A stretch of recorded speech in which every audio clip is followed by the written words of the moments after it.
2003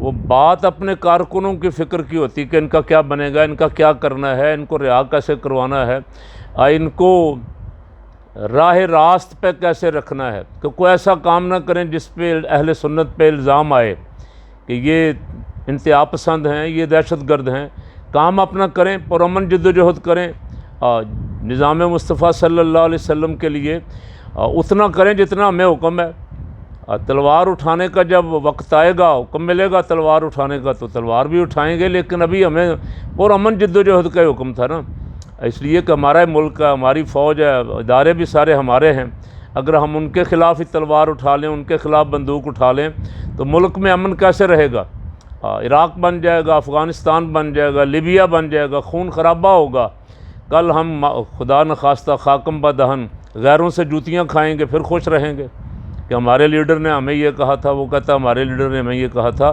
یہ سارے آپ کے ہیں اور سارے آپ کے لیے سوچتے ہیں، اور یہ سارے جب بھی بیٹھتے ہیں تو سب سے پہلا فوکس جو ہے یہ ہوتا ہے کہ کس طرح دین کو غالب کرنا ہے، سیکولر قوتوں سے مقابلہ کس طرح کرنا ہے، بیرونی سازشوں کا توڑ کس طرح کرنا ہے۔ یہ آپ ذہن سے نکال دیں کہ شاید صرف آپ ہی سوچتے ہیں اور باقی آپ کی قیادت جو ہے، میں تو الحمدللہ نیک گمان رکھتا ہوں سب کے بارے میں، کوئی کہیں بھی بیٹھا ہوا ہے اب فکر اس کو اسی کی ہے کہ کس طرح یہ اکٹھے ہو جائیں۔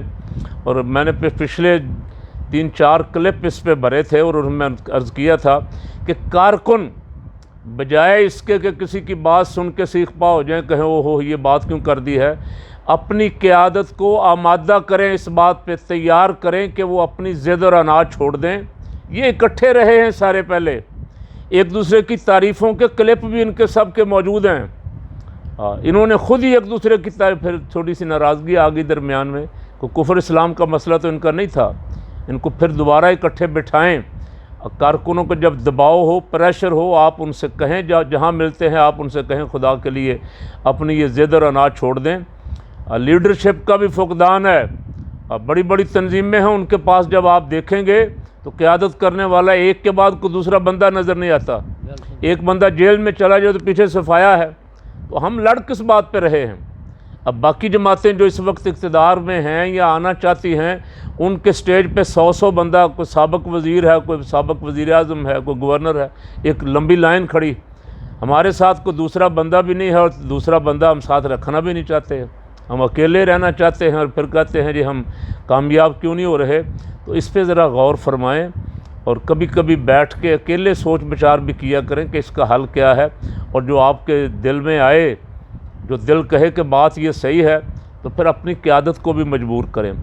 بعض بالکل بونے لیڈر ہیں جن بیچاروں کو پتہ ہی نہیں لیڈر ہوتا کیا ہے یا کرنا کیا ہے لیڈر کو، جہاں بھی اتحاد کی بات ہوتی ہے وہ اس لیے خراب کر دیتے ہیں، اس لیے خلاف بولتے ہیں کہ ان کا تو سارا کام ختم ہو جائے گا۔ اگر کوئی سمجھدار لوگ آ گئے، آگے عقل مند لوگ آ گئے، کوئی حکمت دانش تدبر والے آ گئے، تو یہ بیچارے کہاں جائیں، یہ فکر لاحق ہو جاتی۔ آپ کارکن اس کی پرواہ نہ کریں۔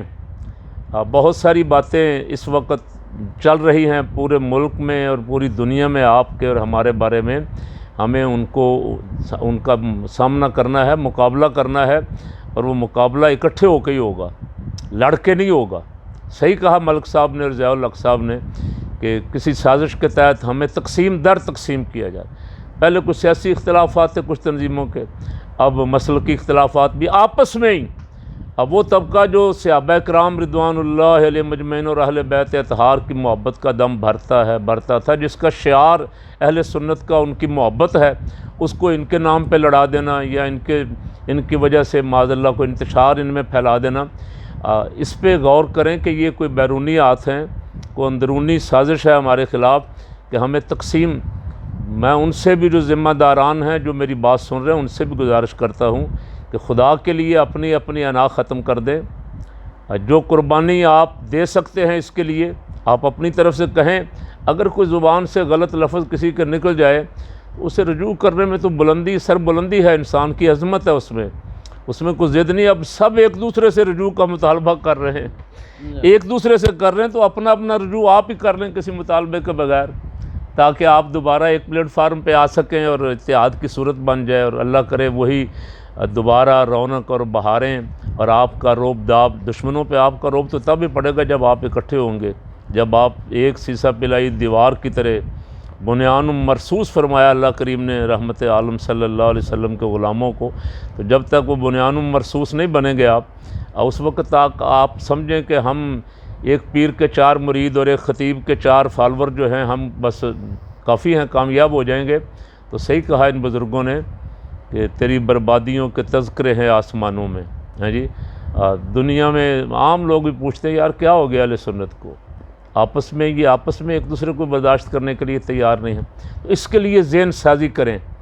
جو اہل سنت سے مخلص ہے، دین کا وفادار ہے، وہ اپنے مریدوں کو سمجھائے، اپنے فالور کو سمجھائے کہ بھائی میں اگر کسی دوسرے بھائی کے ساتھ بیٹھ جاؤں گا، میرا ہم مسلک بھی ہے اور ایک ہی عقیدے کے ہیں، ایک ہی پیر کے مرید ہیں، ایک ہی امام کے ماننے والے ہیں، اگر ہم دوبارہ پھر بیٹھ جائیں گے 10 دن کی لڑائی کے بعد تو ہماری شان میں کمی نہیں آئے گی، ہماری عظمت میں اضافہ ہوگا۔ اور یہ آپ لیڈر صاحبان بھی، قائدین بھی اگر خود تھوڑی سی تکلیف فرمائیں گے تو پھر ذہن بنیں گے، اور یہ ذہن بنیں گے تو انشاءاللہ کوئی اتحاد میں کوئی رکاوٹ نہیں رہے گی۔ انشاءاللہ خواہش ہے کہ کسی دن اس فورم کو اور وسیع کر کے کچھ 10 15 20 افراد بیٹھ کے گاہے اس پہ سوچ بچار تو ہوتی رہتی ہے، اس کو آگے مزید بڑھائیں تاکہ اللہ تعالیٰ ہماری اس کوشش کو، کاوش کو قبول فرما کے شاید کوئی اتحاد کی صورت بن جائے اور دوبارہ ہم اسی شان و شوکت کے ساتھ پھر میدان میں نکلیں جس شان و شوکت کے ساتھ ہم پاکستان بننے کے پہلے کی باتیں تو بہت ہی عظمت والی ہیں، لیکن جو ہم نے دیکھی ہیں دارالسلام، ٹوبہ، ملتان، رائیونڈ، جو عظمت والے پروگرام ہم نے دیکھے ہیں، اللہ کرے کہ دوبارہ ہم واپس اسی رستے پہ، اسی لائن پہ آ جائیں۔ اللہ تعالیٰ ہماری انا جو ہے ہمیں ختم کرنے کی اور اپنے سارے جو اپنے بھائی ہیں سارے، اور ان کو گلے لگانے کی اور ایک طاقت اور قوت بننے کی توفیق عطا فرمائے۔